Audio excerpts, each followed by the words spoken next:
I think the situation here is unprecedented. We have had many other crises before. This is a particularly difficult one. And the central point is that I don't think this is the time really to talk of succession.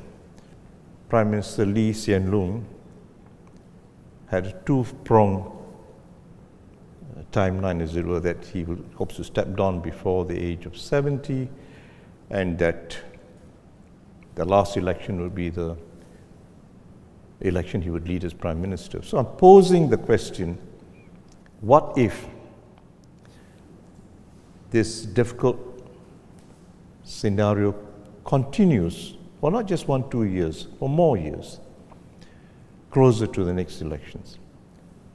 Would he be prepared to revise that second aspect of the timeline and lead the general election?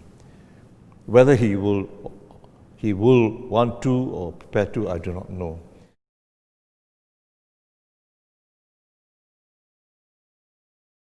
If there's a slippage of time, yes, the taking over by the 4G will be later, but I did say in my book that it also gives them that extra time to work with the PM and other senior ministers in that kind of scenario, in the same way that I and some of the younger ministers in my time benefited from working with leaders like Lee Kuan Yew, Goh Keng Swee.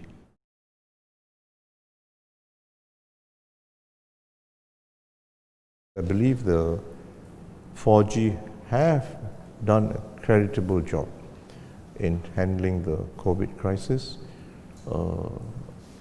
and I saw them in their almost regular briefings. I also say that I was concerned with a barrage of criticism that came from overseas quarters as well as the local quarters, that there had been mishandling. I was worried as to whether they would be flustered by these criticisms, and I was very cheered when I saw that they were unfazed. They went about their tasks. I'm sure they took the feedback in, but they went about their tasks in a very, very determined manner.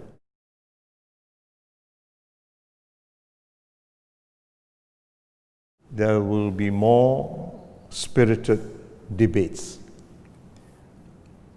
If you ask me, is it light or heat? I'll put it another way. If these spirited debates result in bringing about a sharper focus of the pros and cons of important issues or policies, that's not a bad thing. But if it's just debate for the sake of debate, I don't think it's a great plus.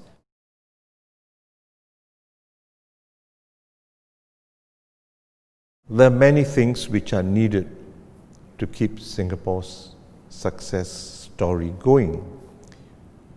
And one of those attributes will be getting good people, not just as ministers, prime minister, but in all sectors, professions, public service, private sector.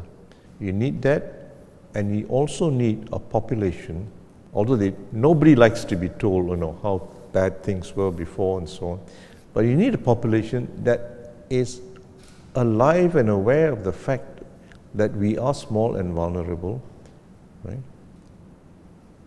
And there's something special that's needed in the body politic to keep Singapore continue to be special.